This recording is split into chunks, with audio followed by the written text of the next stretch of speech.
I have an important message for a select few. That's not all of you. This is for a select few of you guys that are listening or watching this. It's for trade business owners that have been around for a while. They understand the frustrations of marketing and being in control or not being in control. Guys, it's 2021 and many of you are marketing yourselves like it's the year 2000. Off the back of a global pandemic, we've seen huge shifts in the market with people turning to service providers they know, like and trust. There's never been a better time to establish the tools and frameworks in your business to take advantage of these things. These things that will serve you not only now, but serve the business ongoing. Over at Tradie Web Guys, we've recently launched the Elevation Program. It equips businesses with the tools and the programs required to successfully market themselves. It gives you tools to re-engage with your past and present clients whilst nurturing potential clients. It creates assets in your company's name with no proprietary licenses. You own these things 100%. It gives your business a huge head start on the search engines with advanced SEO, and it collates all of the programs and all the services you need into one neat little bundle, including things like web development, website management, email marketing, SEO, Google Ads, loads of different softwares, strategy, support, and a bunch of other things. After going through this program, you'll have all the tools you need to market your business ongoing. You'll have a huge head start in your marketing, and you'll also have a CRM so you can continue to build your database whilst engaging your current customers and re-engaging those customers that you've essentially forgotten about. Marketing tools that you need, and they'll all be in your control. You don't owe anyone anything. You'll be able to dial it up and down essentially as you see fit. So why is this an important time to talk about this? Guys, it's important to know a lot about a little and a little about a lot. Meaning, you want to be in control. You want to know enough to be dangerous. I'm not trying to give you more work here. Essentially, we'll set everything up for you, teach you the basics, and then it's all yours. It's complete transparency. You'll never grow a business past a certain point without marketing. Word of mouth will only ever get you so far. We've spoken about it on the podcast a load of times. At some stage, you need to invest in these things. This is the simplest and most affordable way to do it. For more information, head across to tradiewebguys.com.au/elevation, fill in the form, and let's make 2021 the year that you took control. Today's podcast has been proudly brought to you by Tradie Web Guys. Tradie Web Guys work with tradespeople only on their websites and marketing solutions to help them stand out from their competition. Everything from web design through to SEO, search engine marketing, content creation, you name it, guys. It is a customized solution for trade-based organizations, and it's fantastic. Head across to tradiewebguys.com.au/apply, fill in the form, and let's have a conversation. Giving tradies and contractors around the globe the tools to run a modern business. You're listening to Toolbox Talks from the Site Shed. Now here's your host, Matt Jones.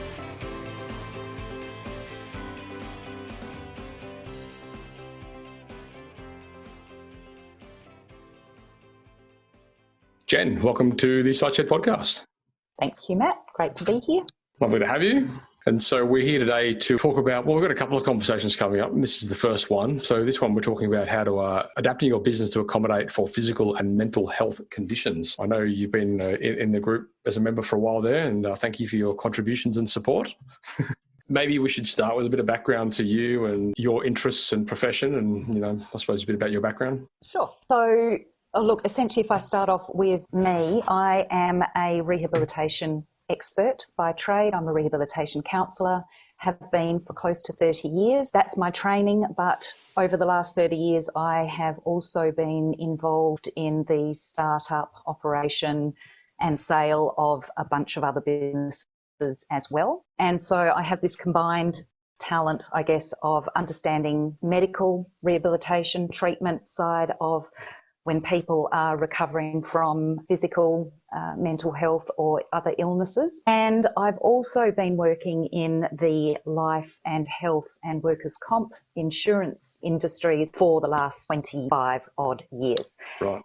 And so what has transpired is our business called Pivotal, which actually combines all of those expertise by looking at people who have limiting medical conditions whether that be a physical, a mental health condition like stress, anxiety, depression, or an illness. It could be cancer, it could be multiple sclerosis, it could be anything. Whatever it is, they're not able to do the work or the job or the business that they were doing prior to being hit with their medical situation. And so what we do at Pivotal is we work specifically with business owners who find themselves in that situation. For themselves or for their team, or both?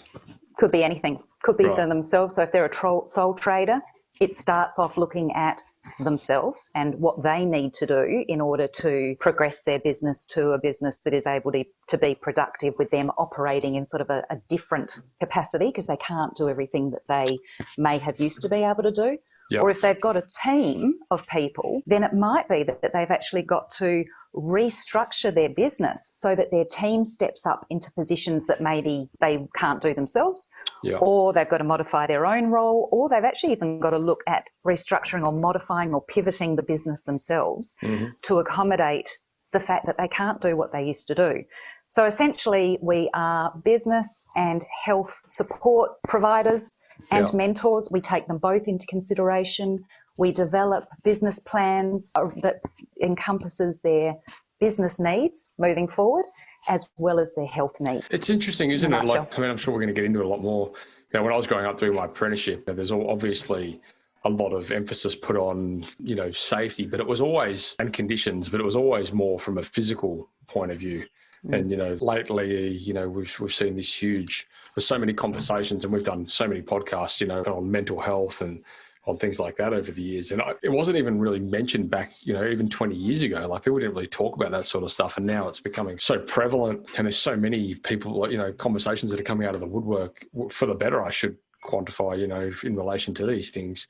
And there's so many people that are being, I would say probably most people are being affected in one way or another by either conditions they're having themselves, or associates or colleagues or staff members or team members or whatever, that, you know, are some way or another affected by mental health, or families that have, you know, issues. So I'm guessing this is one of those ever evolving areas of the business for you, something that I'm sure there's never a one glove fits all sort of situation. No, because if you think about it, not only are we dealing with a range of medical conditions, like I've mentioned, physical, mental health, illnesses, like, and in themselves, they're all really different, you know, shoulder injury, back injury, you know, ongoing migraines, whatever it could be. But we're also dealing with a huge cross-section of business types. Yeah. So we deal from all ranges of trade-based businesses, you know, plumbers, electricians, carpenters, builders, landscapers.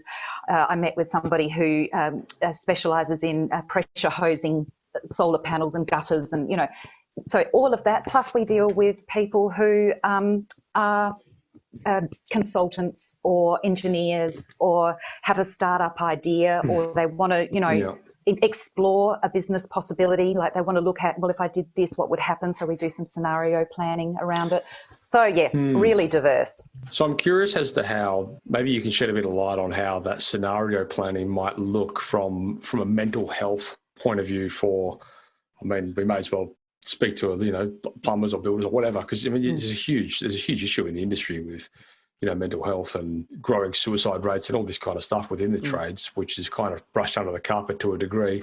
I mean, there's some great people, you know, great businesses that are bringing this stuff to light, and, you know, the conversations are becoming more and more, which is excellent, because I think it's helping a lot of people deal with them. But how does that look like from a management point of view, or from a planning point of view? Okay, so mental health conditions can stem from a range of different sources. It could stem from the fact that they've, I don't know, genetically inherited a mental health condition. It could be that there's personal issues going on in their life.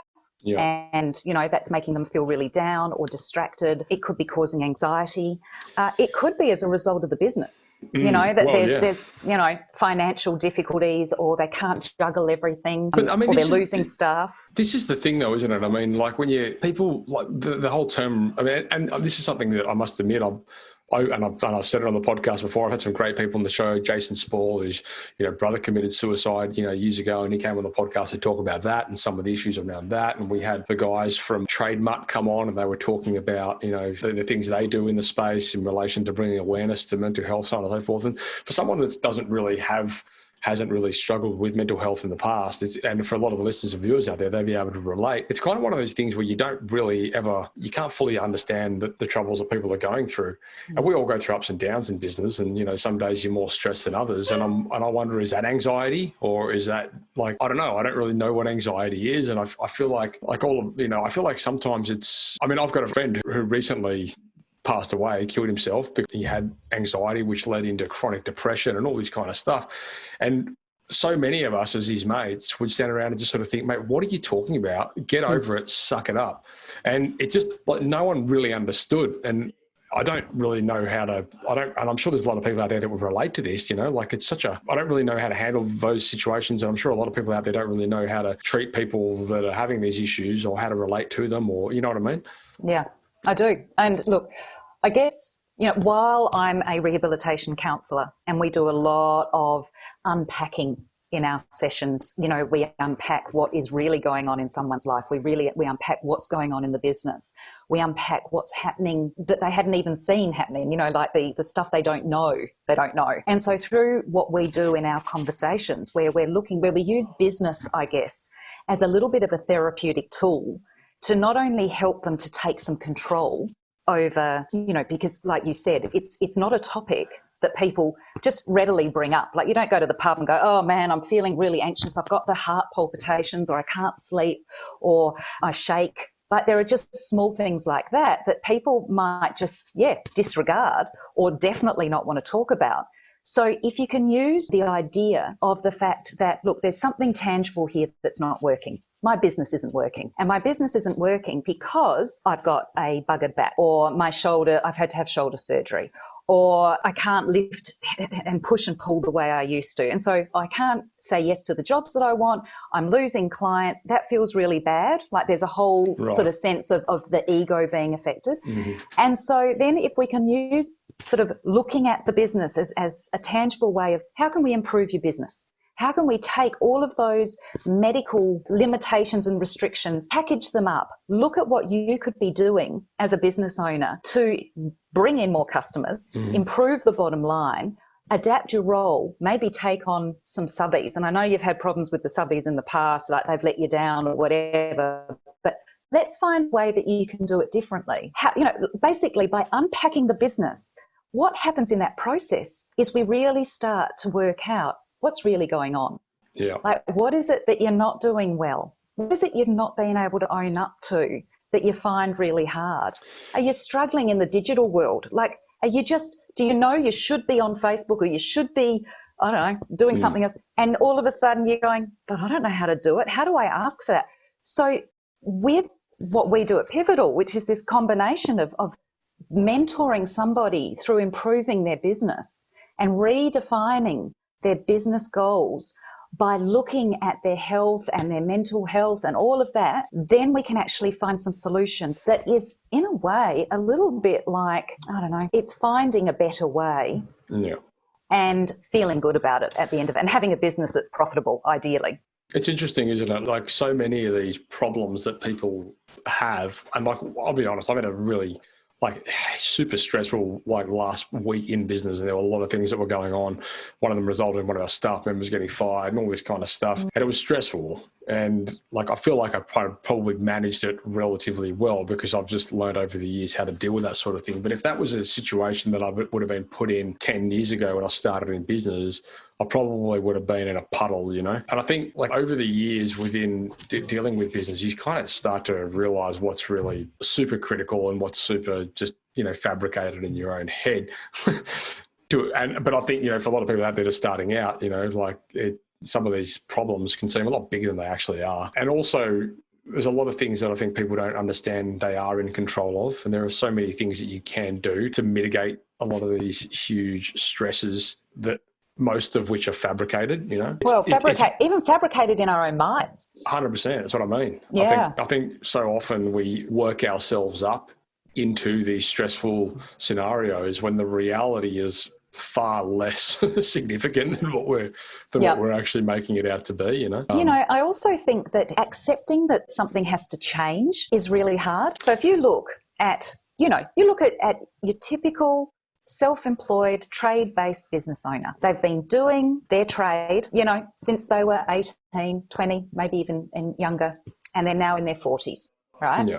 And their body's really just letting them down. Yeah. And all of a sudden, they have to either face up to the fact that they just aren't as young as they used to be, or their body's just not as fit as it used to be, or capable as it used to be. And the scary thing is actually recognizing that they actually have to start doing something differently, right? Doesn't mean they have to do something different. They just have to be able to go, okay, I need to consider that there might be another way. And if somebody isn't necessarily au fait or feeling comfortable with change in general, that's really hard. And especially when you don't have a backup plan. It's interesting, isn't it? Like this conversation we've had so many times on the podcast, but we talk about it more from like the business owner removing themselves from the different areas of their business and building a business so that it's potentially saleable, and building team members through organizational structures and all this kind of stuff. We talk about this stuff all the time, and it's kind of funny to hear how like the spin on this is kind of the same thing, but it's more about how to remove yourself from situations when you're physically incapable or mentally incapable of performing one of these tasks. When you don't have a choice. You're right. Essentially, it's much of the same conversation, though, isn't it? It's about having the right processes and the right structures in place within your business so that you are able to step away whether you're willing to or not. Exactly. And, and so those conversations are exactly the conversations that we have. But because the business owners that we're working with are generally in a really vulnerable position. Right. They're scared. They're fearful. They don't know how long they're going to be in this circumstance for.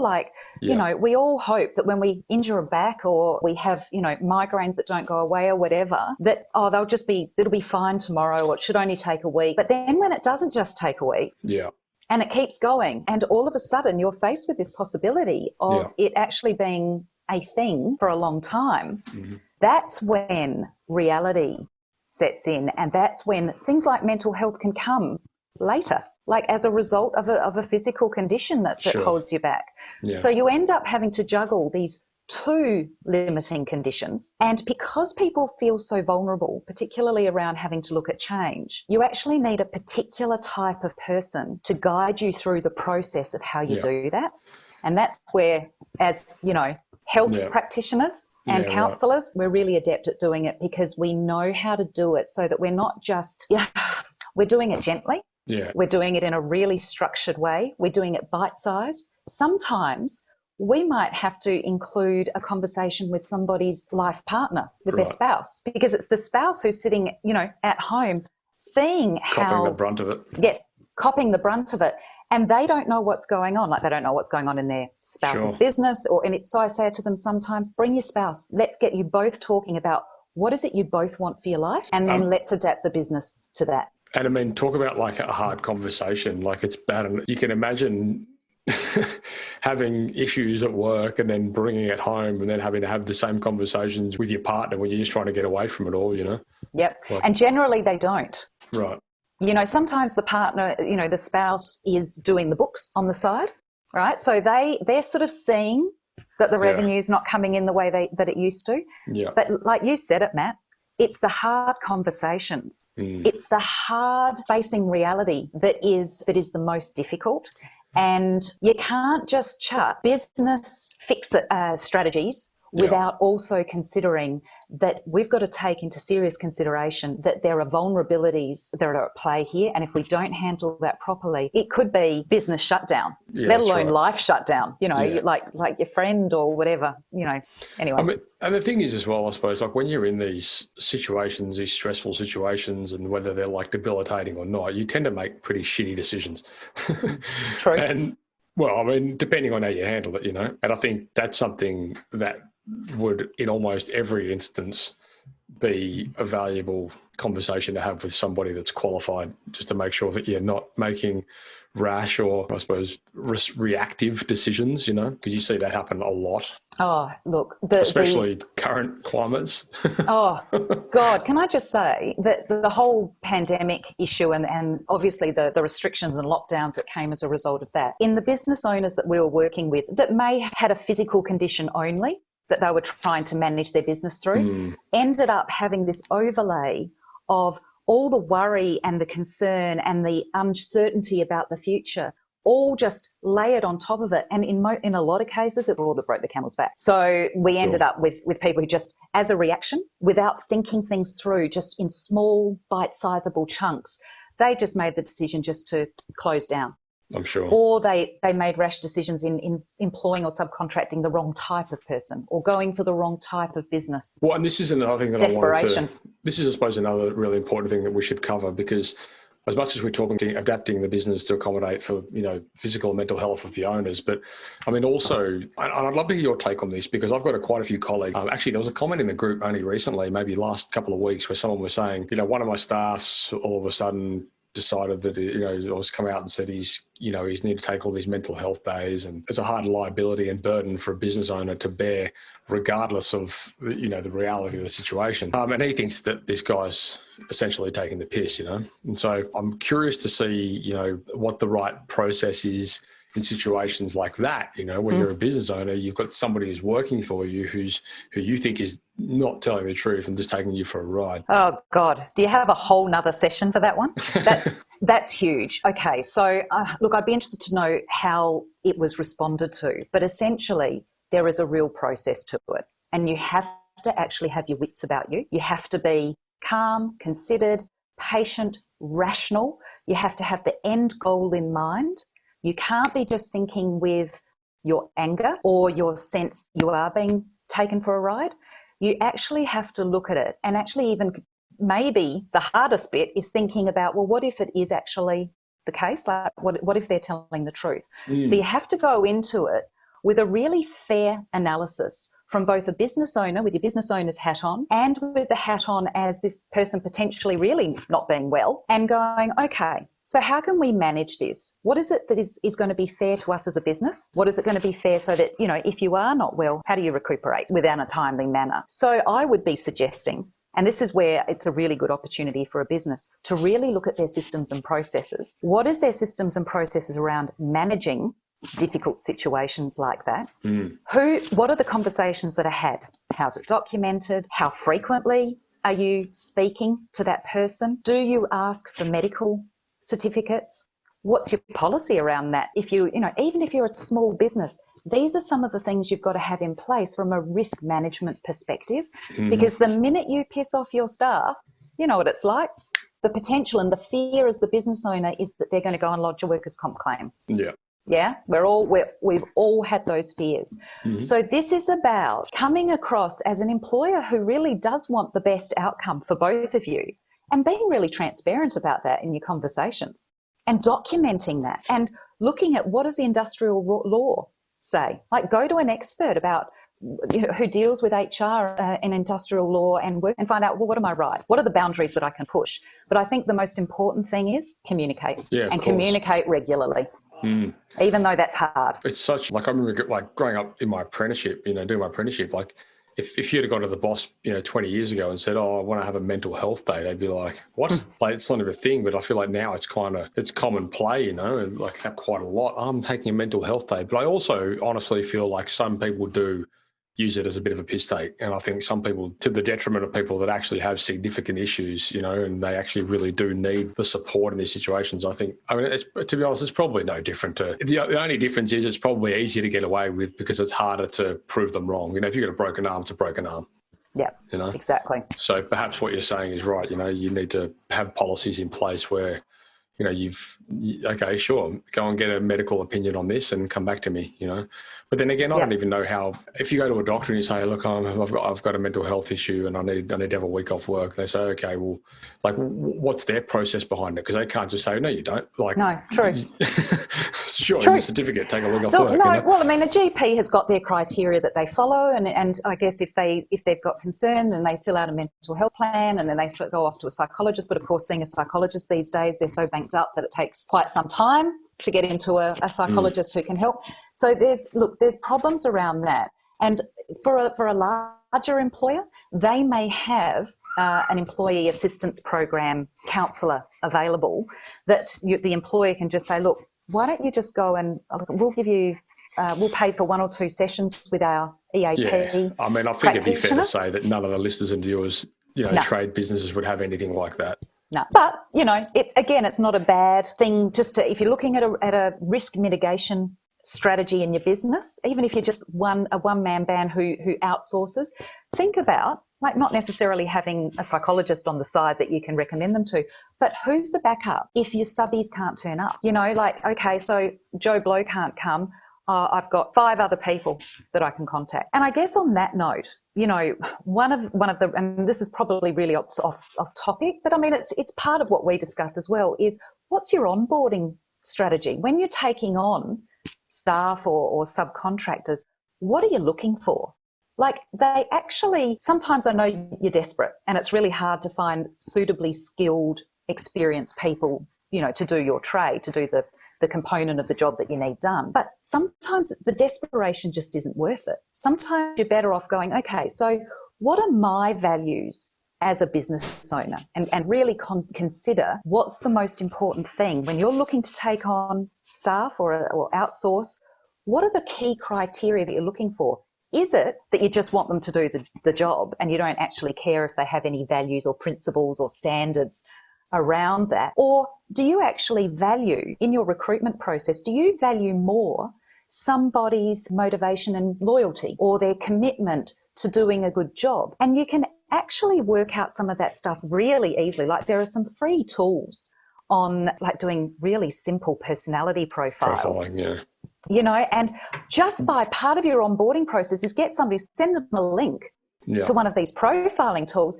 And when it comes back and it shows that somebody is loyal, committed, focused, hardworking, as opposed to they're all about themselves, they don't have any care factor, that should be a red flag.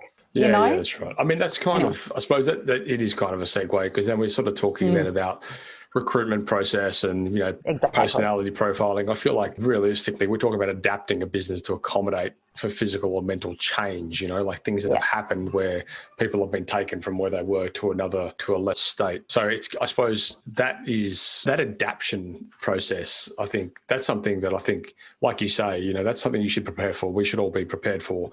And I suppose, like, the question that I'd ask you is, well, where do you start, and what are some of these things that you should have in place from a preparation point of view? You touched on it a little while ago. You said you should have some sort of policy in place or some sort of process in place that manages situations like that. Look, it's a hard one, especially for sole operators, right? They unless you're quite savvy and you've maybe been in business before and you've been burnt, more often than not, you start off as a subby yourself, you then develop your own sort of business on the side, and it just grows, right? And the next thing, you're really busy and you don't actually have time to be doing any of that sort of stuff. So I would say, if you're the sort of business owner that has got time to think about the risks that could present themselves in your business, and you do have time to think about your policies and your procedures, hey, hats off to you. Keep doing it. If you're not, and you find yourself in the position where you've got something that sideswipes you, like a physical injury, a mental health condition, cancer, whatever it could be, that's where you go, oh, I wish I'd done all of that in the past. But, you're not. So what you actually have to do is think on your feet. And often when you're in a situation where, you've been sideballed or sidelined by something, you're not thinking very clearly. So I guess what's important to consider in all of this is, like, it's different for everyone. What's the size of your business? If you're a one-person show, the impact of being sidelined by a medical condition is going to be probably more profound than if you already had a business that had layers. Like, it had a supervisor, it had a business development manager, it has staff, it has subbies, because when you're a sole trader and you're hit with a medical condition that impacts your ability to work, the first thing that stops is revenue, yeah? Right, okay, I'm with you. Right? So if there's no revenue, well, firstly, I guess the first thing that happens is you go, oh my God, how am I going to pay for those supplies that I bought from Bunnings the other week for Joe Blow's foundational work? And, oh God, how am I going to finish that? They're relying on me because the weather's coming in next week, so that needs to be done tomorrow, but I've dislocated my shoulder, I can't do it. So then it's this sort of flow-on effect of, what's the first fire that I have to put out? Yeah. And who do I go to have you help me with that? Because So- if they've never had to think about it before, they're not going to have a strategy in place necessarily. Is a lot of what you guys do related to insurance and things like that, getting the right insurances in place? Because we did a series not so far back on, I think, 231 to 233 on insurance, and a lot of that was to do with public liability and, you know, having the right personal insurances. And as a result of doing those podcasts, my wife and I went and got all of our insurances in line, and it was a punish getting that stuff done. And anyone that hasn't done that stuff, I encourage you to go and get a broker and work through it, because I'm not joking. It took us, I want to say, 9 months to have it all finalized. And it's only you've got to go have the literally health checks and all of that. It was a real ordeal. It wasn't hard by any measure, but it took a long time. There's a lot of back and to and throwing with, you know, the broker and the companies and the insurers, and like a million forms to fill in and all this family. And then you want to get a was, second and a third opinion or a quote, and that takes all the same amount of time. Yeah, I mean, that's sort of, I suppose, why I'd recommend anyone use a broker, because they just do all that stuff for you. But I mean, it was an absolute punish. And I just think... But you know what?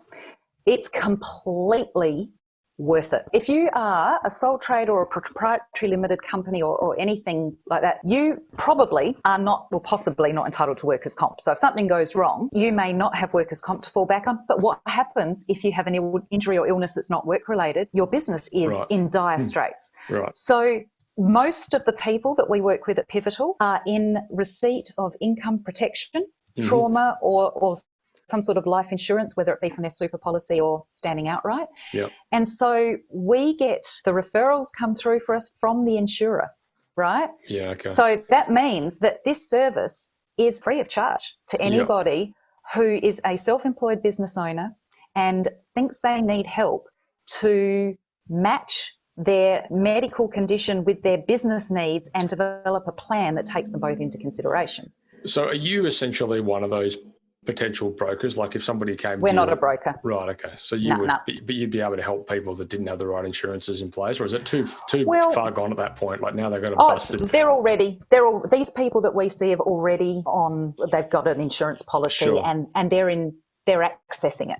Sure. Right. So, and every single person that I speak to who becomes our client, who is in receipt of income protection benefits, just go, thank God. Yeah. Well, thank God. You know, one minute I was fine, the next I fell off a ladder, and I fell on my head, and I've now got severe concussion, and it's not going away, and I can't see very well, and I'm not allowed to drive. And what am I going to do? Like, I've got a business to run. It's one of those grown-up conversations that I just encourage you guys watching and listening to this, just go and get a broker and have this conversation around insurances, because I've been, touch wood, I've never had to use any of them, and touch wood, I never have to. But I mean, you fork out a fair bit of money for it, but then in hindsight, like as you said, go and speak to anyone that's been in a situation where they have needed it, and it's just an absolute, literally a lifesaver. Yeah, I recommend it to any person who is self-employed or wants to be self-employed. Exactly right. I think also what's really mindful that people need to consider is that if you're in receipt of an income protection benefit or life insurance benefit or any sort of insurance benefit for that matter, it is highly unlikely that you are getting an income benefit from that insurer that is the same as what you were earning before you injured. So generally what happens is they look at about 12 months or so of the average of your income that you've generated over, prior to your injury or illness. And then generally it's at you get 70% of that, right? Yeah. So, it's wonderful, but it's not the same. So, you've still then got to find a way to make this business profitable, so that you can earn what you were, so you can pay all of your debts or pay all of your operational expenses. And then the aim is to get you back to an income that is commensurate of what your financial goals are and what your financial needs are. And that's where we help. So we really look at what's the smartest way of generating profit for you and your business so that you're not putting your health at risk anymore. And that's where we then look at all sorts of different options. We look at transitionary solutions. Which I guess we're going to talk about in the following conversation, aren't we? Yes, we are.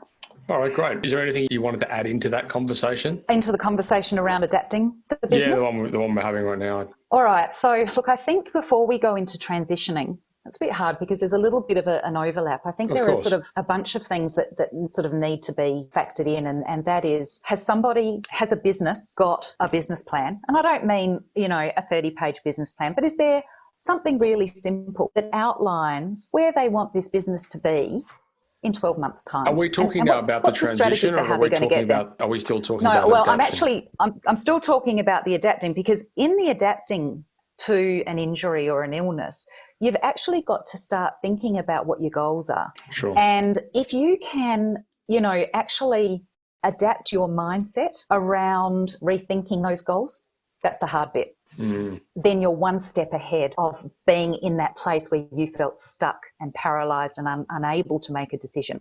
So I think in terms of adapting, the first thing is open mind. Be open to what's possible, even though you might still be grieving the fact that you can't operate the way that you did before the medical condition. Yeah, awesome. All right, well, why don't we wrap this episode up? We're going to come back and we're going to talk a little bit more about the practicalities around the actual transition when you can't work anymore, or when you have to change the way you work anyway. Jen, where can people get hold of you if they so wish? So www.pivotal, pivotl.com.au, or Jen, Gen, at pivotal.com.au. We provide services all over Australia. We have consultants all over Australia, but we mostly do our consulting using this sort of technology, Zoom technology, which means that we can actually access people who have businesses in rural and remote locations as well as in the city. So anywhere, anytime, any business. Great. Any size. And of course, you're in the Facebook community as well, and you've always got some interesting things to say there and on these topics. So if anyone has any questions, by all means, you can head across to the Facebook community there and you can ask. You can tag Jen in a post. I'm sure she'll be willing to get them answered for you. I know this is, guys, a bit of an uncomfortable conversation, and as Jen alluded to before, it's something that we tend to want to brush under the rug and hope it'll get better, but the reality is it doesn't. And there's a massive amount of support in that Facebook community, guys, for people that have had similar issues, and we've done a bunch of podcasts on this in the past. So if you are in a situation where you're having to be forced into adapting your business relating to either a physical injury for you or a staff member, or there's been some sort of mental health condition that's been affecting the business one way or another for yourself or your staff, once again, bring it to the surface, have the conversation in the groups, because there are some amazing people in that group that will be all over that, Jen being one of them. So I just encourage you guys to get it off your chest and be proactive, because it won't go away, and it's something that you really should bring to surface if you want to get it resolved. Jen, thanks for your time. We're going to come back in the following episode. We're going to talk a little bit more about how to physically take these transitions, and to be honest, I imagine that a lot of that conversation is going to be relevant to things we've spoken about in previous episodes in the past in relation to a lot of the getting your ducks in line with your procedures and your recruiting process and all that kind of stuff. So I'm sure we'll be able to tie a lot of that together for having that conversation. And I just want to thank you once again for sharing your wisdom with us today. Thanks. I look forward to it too. See you soon. Thank you for listening to another episode of Toolbox Talks. If you're liking what you hear, then you can head across to thesiteshed.com, where you can join our community by signing up to our Toolbox Talks. You'll get sent a weekly notification, which is basically a highlight of everything that we've spoken about during that week, along with any other industry news that may be relevant or specific to the trades. If you're enjoying the show, you can head across to iTunes, Stitcher, or SoundCloud, where you can leave us a review. That would be fantastic, and all the reviews get read out in the show. Likewise, if you have any friends or colleagues that you think would benefit from the show and the episodes that we create, then please go ahead and share it with them.